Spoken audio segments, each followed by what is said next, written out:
O Senhor esteja convosco. Ele está no meio de nós. Proclamação do Evangelho de Jesus Cristo segundo Lucas. Glória a vós, Senhor. Quando se completaram os dias para a purificação da mãe e do filho, conforme a lei de Moisés, Maria e José levaram Jesus a Jerusalém, a fim de apresentá-lo ao Senhor. Conforme está escrito na lei do Senhor, todo primogênito do sexo masculino é consagrado ao Senhor. Foram também oferecer o sacrifício, um par de rolas ou 2 pombinhos, como está ordenado na lei do Senhor. Em Jerusalém havia um homem chamado Simeão, o qual era justo e piedoso, e esperava a consolação do povo de Israel. O Espírito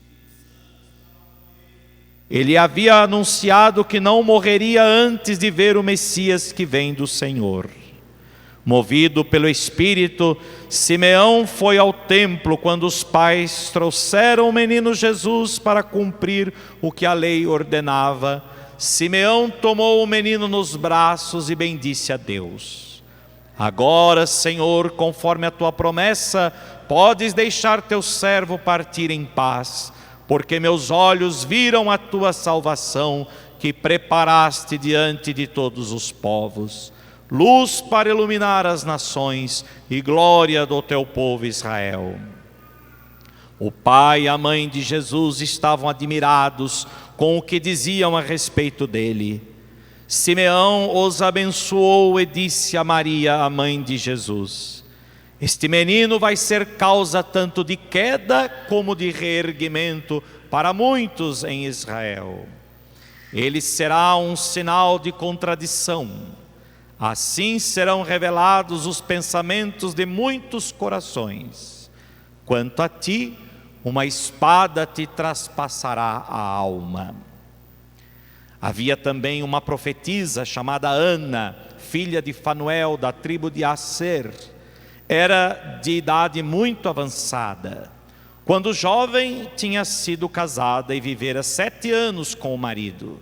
Depois ficara viúva e agora já estava com 84 anos. Não saía do templo dia e noite, servindo a Deus com jejuns e orações. Ana chegou nesse momento e pôs-se a louvar a Deus e a falar do menino a todos os que esperavam a libertação de Jerusalém. Depois de cumprirem tudo conforme a lei do Senhor, voltaram a Galiléia para Nazaré, sua cidade. O menino crescia e tornava-se forte, cheio de sabedoria, e a graça de Deus estava com ele. Palavra da salvação. Glória a vós, Senhor.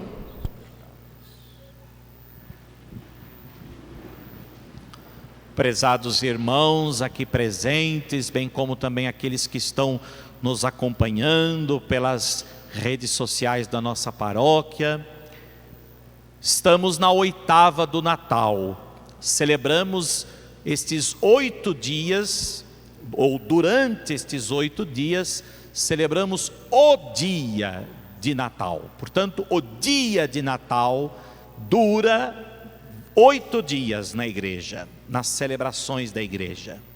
E nós concluiremos a 8ª do Natal amanhã, com a solenidade da Santa Mãe de Deus, Maria Santíssima, e o primeiro dia do novo ano. E dentro da 8ª do Natal, a liturgia nos coloca a festa da Sagrada Família, pois dentro desse clima de Natal, em que nós estamos celebrando justamente o mistério da encarnação, este Deus que se fez homem, se fazendo em tudo igual a nós, menos no pecado, que assumiu a nossa humanidade. Por isso, quando nós celebramos o mistério da encarnação, não é somente a condição carnal, podemos assim dizer, de Jesus, a condição física de Jesus, pois ele foi gerado no ventre da Virgem Maria, e da Virgem ele se fez homem, mas também celebramos a sua humanidade, que está para além do corpo, também contempla o corpo, mas a humanidade, o ser humano, é mais do que o corpo. Portanto, Jesus assumiu em tudo a nossa humanidade, menos no pecado. E esta humanidade de Jesus, ele se forma como ser humano, ele adquire a sua formação humana como pessoa, princípios, virtudes, exemplos, o modo de viver, de ser, atitudes, que é próprio do ser humano. Jesus assume isso numa família, na família de José e Maria. Por isso Deus quis ter uma família. Deus também quis participar do seio de uma família que já foi constituída desde o princípio, o homem e a mulher. E um homem e uma mulher, somente um homem e uma mulher é que podem gerar. E este homem e esta mulher que geram os seus filhos é que formam então uma família. Portanto, Jesus quis ser em tudo igual a nós, menos no pecado. E se fazer em tudo igual a nós, significava assumir também a família como condição para viver esta humanidade. Por isso, quando Jesus começa a viver, de certa forma, colocar na sua vida alguns princípios, algumas atitudes, que lhe foi dada pelo próprio Deus, mas também que lhe foi manifestada pelo exemplo dos seus pais, Maria e José. Quando falamos da obediência de Jesus ao Pai, Jesus que foi obediente à vontade do Pai, que cumpriu a vontade do Pai em tudo, até a morte, e morte de cruz. Jesus que sempre estava unido à vontade do Pai, que submeteu-se à vontade do Pai.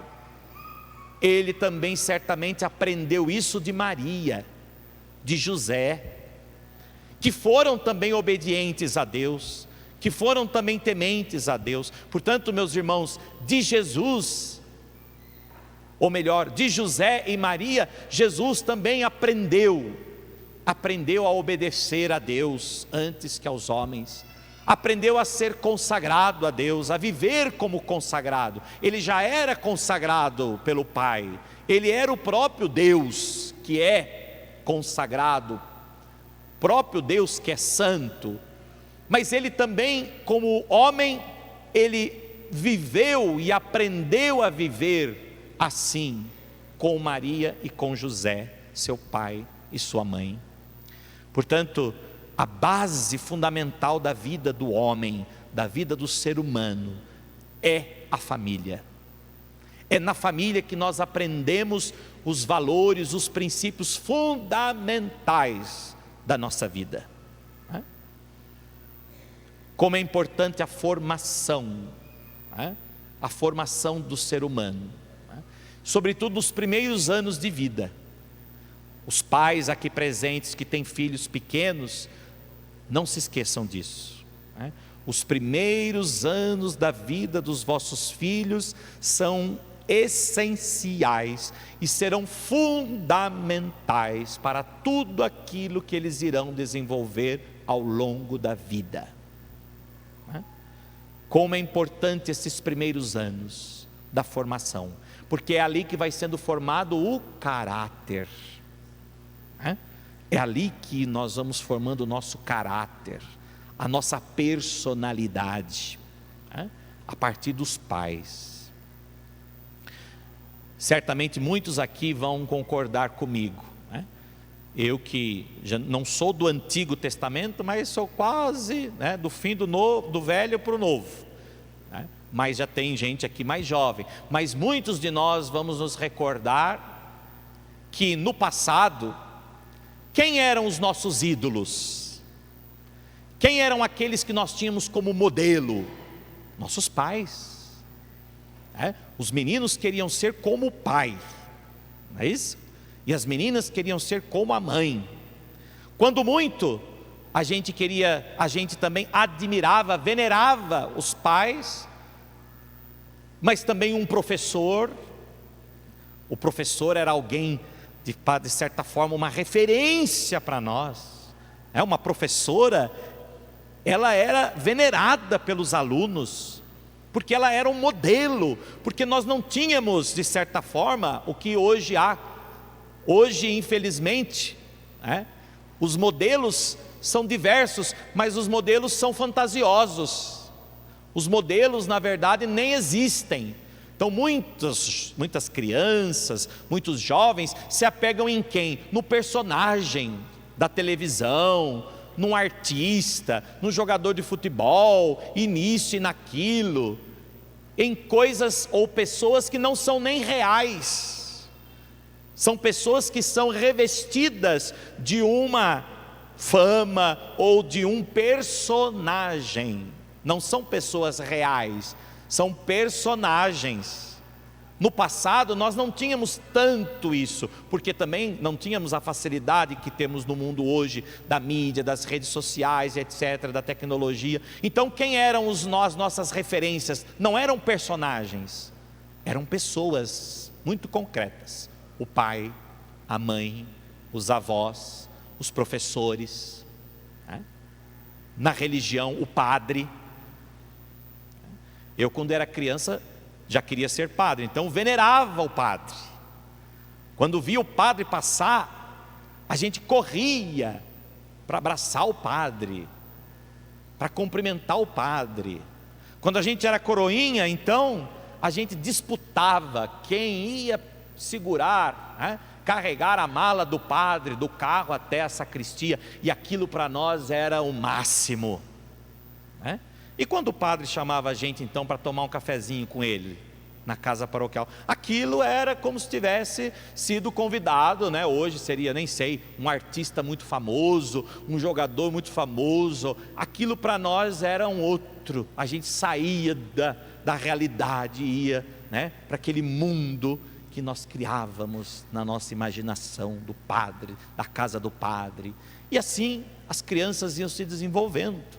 As referências para nós, meus irmãos, como era importante pedir a bênção para a avó, para o avô, Aos domingos era sagrado isso, visitar os avós, pedir a bênção dos avós.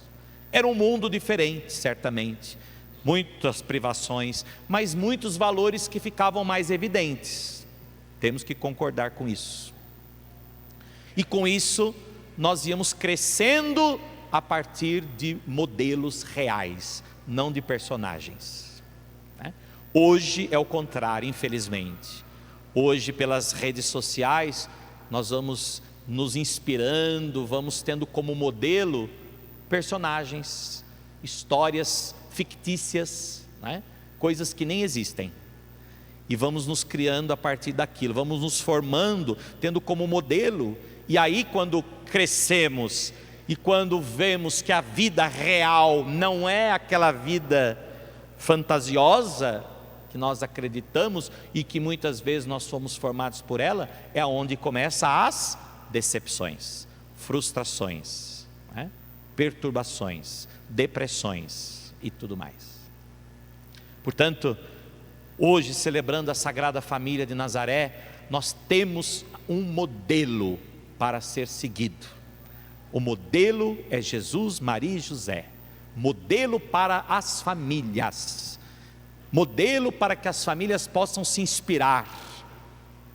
E as leituras que antecedem o Evangelho nos falam claramente das virtudes de um pai, de uma mãe, de um marido, de uma mulher, de uma esposa e dos filhos. A gente não precisa nem repetir, não é? Mas está tudo aqui.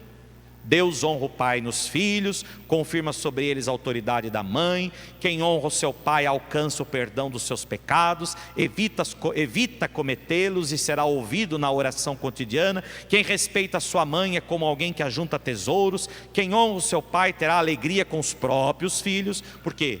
Como é que pode transmitir aos filhos o respeito se não respeita? Porque o mundo segue muito mais as testemunhas do que as palavras.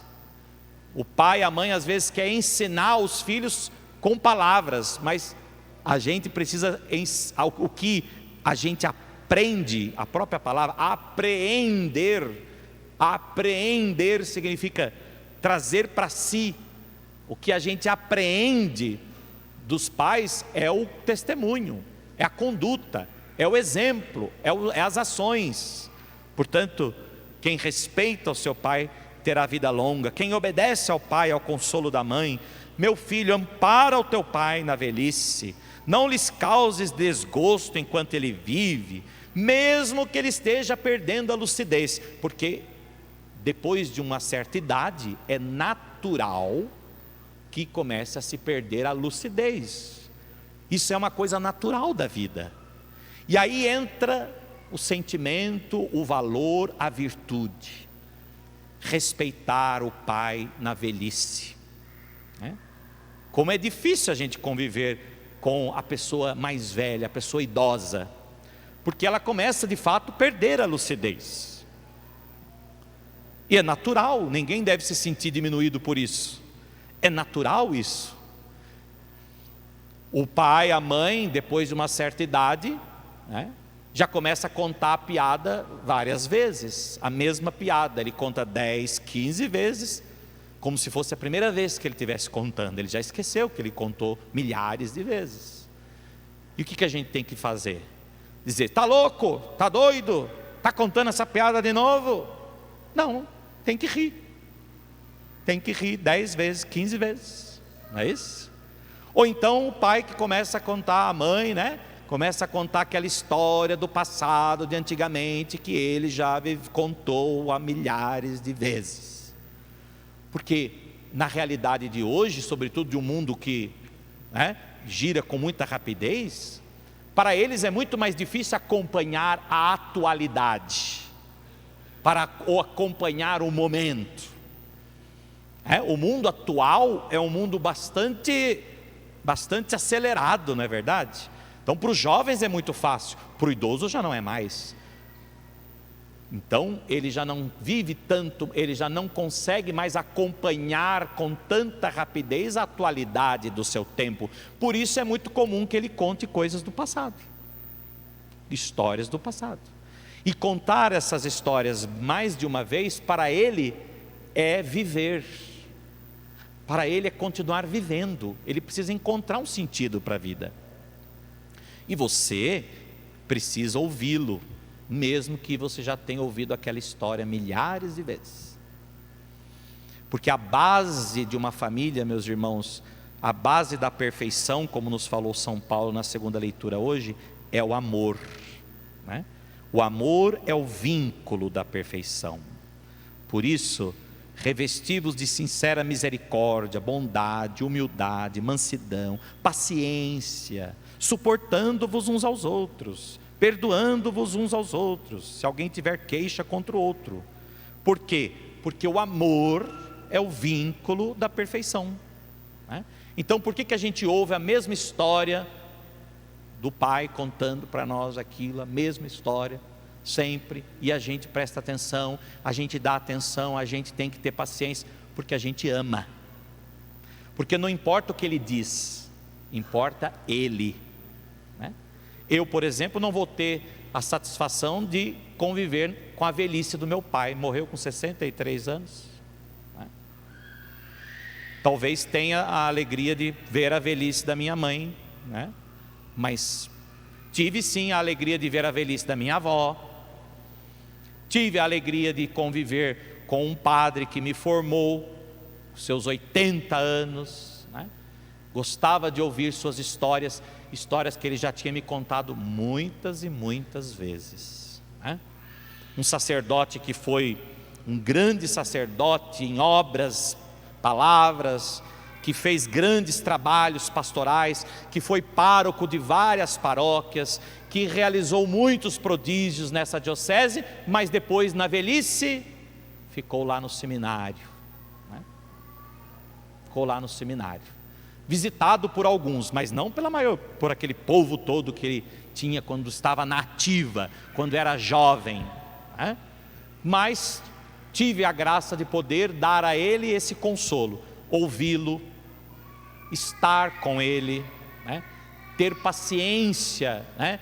De acompanhá-lo, de fazer com ele aquilo que ele gostava de fazer, que nem sempre é aquilo que nós mais jovens gostamos, né? Mas isso se chama amor. O amor é paciente, o amor tudo suporta e etc. Então, do mesmo modo que os pais devem respeitar e ser compreensíveis, os filhos compreensíveis com seus pais, os pais também para com os filhos. Educar os filhos no amor, e por amor deve repreendê-los, por amor deve chamar a atenção, por amor deve corrigi-los. Isso se chama amor, e se você ama, você corrige, porque senão no futuro ele vai sofrer, e a gente não admite que quem a gente ama sofra. E corrigir o filho, amar o filho, não é dar tudo para o filho não, viu? Cuidado, porque senão você não está educando o filho para enfrentar as dificuldades. Aquele pai que dá tudo na mão do filho, o filho não pode chorar que ele já dá. Tudo que o filho quer, ele dá. Quando o filho cresce e vira adulto, ele não aprendeu a suportar o sofrimento, ele não aprendeu a suportar as ausências, as dificuldades, ele não aprendeu a ouvir não. Tem muita gente hoje sofrendo horrores, porque não sabem ouvir não, né? Certa vez, uma mãe disse: olha, o meu filho, quando ele chorava, eu não deixava nem chorar. Tudo que ele queria, começava a chorar, eu ia lá, né? Uma certa vez ele começou a chorar porque ele queria um celular novo, e eu fiquei desesperada, eu não tinha nem condições de comprar esse celular para ele. Mas ele chorava e dizia que não ia parar de chorar enquanto eu não desse o celular. E eu peguei meu carro desesperada, e peguei um cartão de crédito, que eu nem sabia como ia pagar depois, mas eu fui até lá ao shopping, e comprei aquele bendito celular, entreguei para ele. Graças a Deus, parou de chorar, e agradei ele, etc, etc. E assim foi um bom tempo, né? A educação. Um belo dia esse filho cresceu, virou um jovem, e começou a namorar, a primeira namorada, né? E aí um belo dia a namorada terminou o relacionamento, né? O que o filho fez? Entrou para o quarto e começou a chorar, e começou a sofrer, e começou a entrar em depressão. E a mãe entrou em desespero, porque não tinha como ir lá e pegar uma namorada e trazer para ele, né?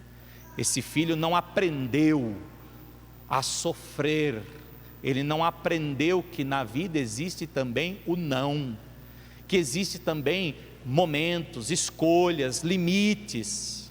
Vejam só, às vezes a gente acha que está fazendo bem, mas por isso é uma arte. Educar o filho hoje também é uma arte, né? Que os pais precisam desenvolver cada vez mais, e para isso buscar ajuda, não deixar que os filhos sejam educados, né? Pela televisão, pela internet, enfim, deixar que os filhos, né?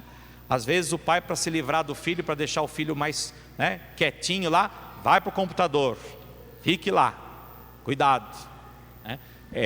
Enquanto isso ele está sendo educado lá, pelo computador, né? Enfim. Mas é um desafio sim educar os filhos, é um desafio sim cuidar dos pais, é um desafio sim a gente viver um relacionamento a dois, entre marido e mulher, porque existem diferenças, existem limites, cada um foi formado de um jeito. Olha a formação, cada um recebeu uma formação, diferentes muitas vezes, mas em tudo o amor é o vínculo da perfeição. Se há amor, tudo é superado. Se há amor, tudo é enfrentado. Se há amor, tudo é corrigido. Se há amor, tudo vai bem, né? Se há amor, há felicidade, há realização, mesmo com todas as diferenças, mesmo com todos os sofrimentos, com todas as dificuldades. Peçamos então, meus irmãos, hoje a Sagrada Família de Nazaré, que seja para nós modelo, inspirados nela, em Jesus, Maria e José, nós possamos praticar as nossas virtudes como filhos, como pais, como marido, como esposa. Que a família de Nazaré seja o grande modelo para as nossas famílias. Assim seja. Amém. Amém.